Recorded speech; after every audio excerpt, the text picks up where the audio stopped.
এখন বাজে সন্ধ্যে 7টা। পুজো শেষ করে আমি চলে গেলাম রান্নাঘরে। আজকে বানাবো পালক পনির। পনির কাটা আছে, পালক সেদ্ধ করা আছে। পনির কম হয়ে যাবে বলে তো একটু আলু অ্যাড করছি।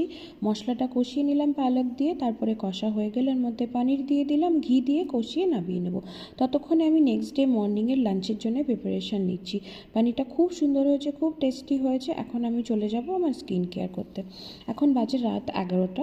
আমি চলে আসলাম স্কিন কেয়ার করতে। আমি ইউজ করছি Dot and Key face wash, তারপরে আমি অ্যাপ্লাই করছি একটা DIY ফেস প্যাক। এই রেসিপিটা আমি ডিসক্রিপশানে দিয়ে দেবো। তারপরে মুখটা ধুয়ে আমি ইউজ করব।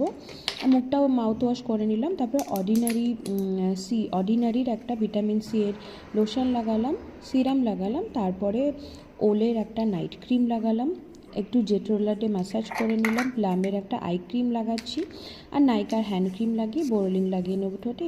This is my night skin care. ভালো লাগলে লাইক করো, সাবস্ক্রাইব করো। বাই।